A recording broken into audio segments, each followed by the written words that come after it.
guys, I'm Andrea and I'm the founder of a feminist underwear line, a bubble tea pop-up, and I've worked at several Fortune 500 companies like Nielsen and Walmart.com.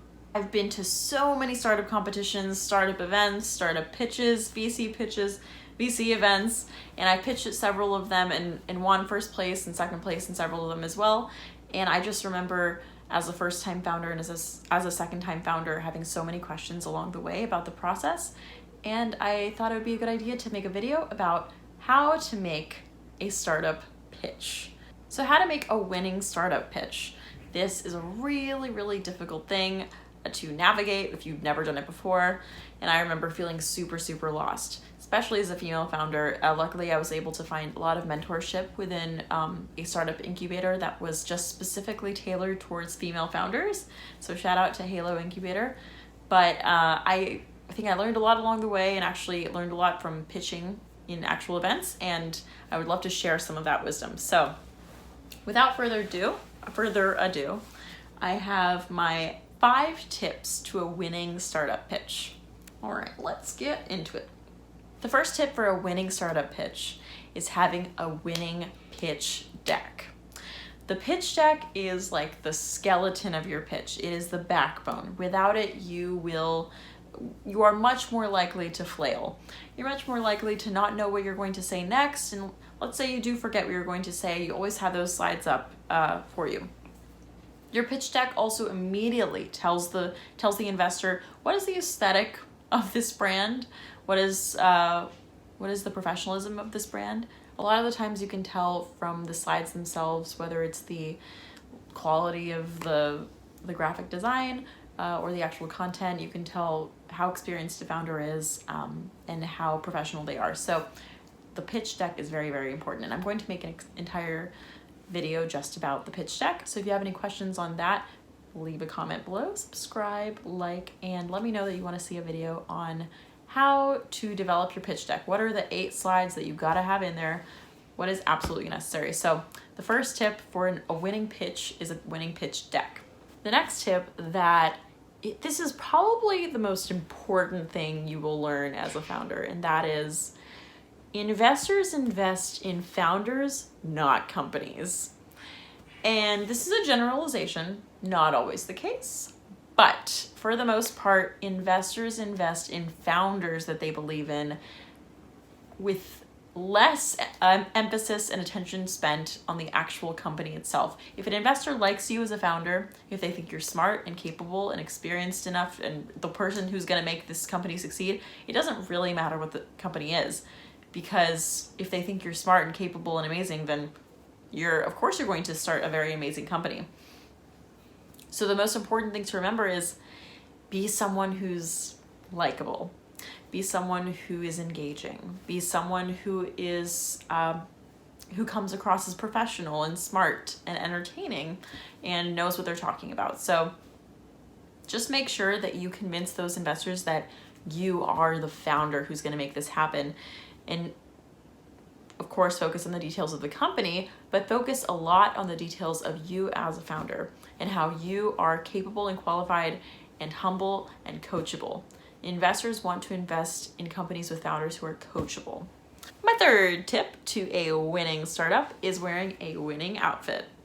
This might seem a little superficial, but to be honest, it comes from 2 different directions. One being just internally. I think you just feel confident. You feel like you're going to perform your best and present your best when you feel confident in what you're wearing and how you're feeling in what you're wearing. So what I like to wear is a completely white jumpsuit. It has a square neckline and long pants and my bumblebee heels, because that just shows who I am. It has a little bit of a quirk to it, but also it's very professional, it's sleek, and it just makes me feel powerful. And that's what I want to wear when I pitch in front of investors. And so choose the outfit that makes you feel confident. I do want to make a separate video just for doing a separate video talking about like how female founders should or can dress for a startup pitch.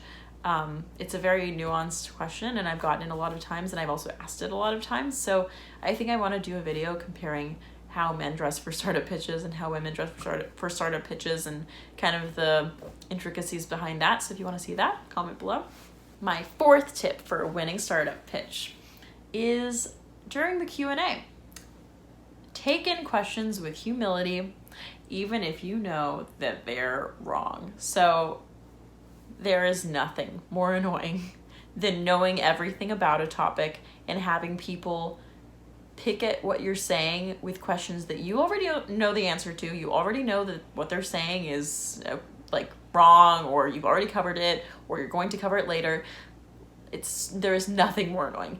Yes, totally get that. But when an investor is asking you a question, no matter how annoying it is, to continue to just listen to it, just nod your head, smile, and say, you know what, Charles, it's a great question. We actually considered this in our first 2 rounds of funding, and now we've actually prepared for that by doing X, Y, and Z. So listen to them with humility, listen to the end of the question, don't interrupt. Just that way you come across as a founder who knows what they're doing, who can anticipate questions beforehand, and who looks like they think things through. So just be as calm and collected as possible. Tip number 5, use the facts. This is a really important tip if you're starting a company that your investors don't know a lot about. So for example, my company was a bubble tea company. And many people my age have had bubble tea or know what bubble tea is, but many investors don't. So investors are typically older, white, and male, and that does not skew towards the generation or demographic that drinks bubble tea.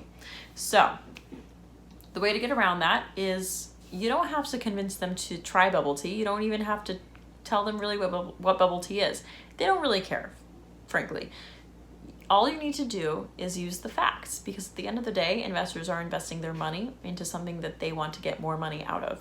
And if you show them the facts of the bubble tea market increasing by X amount every year, then it doesn't really matter to them if they've ever had it before. At the end of the day, they care about the money. Yes, investors do invest in companies with their heartstrings. So for example, if they meet a founder who loves basketball as much as they do, and the company is all about selling basketball tickets more effectively, something like that, and the investor has a very strong feeling about basketball, maybe they play basketball their whole lives.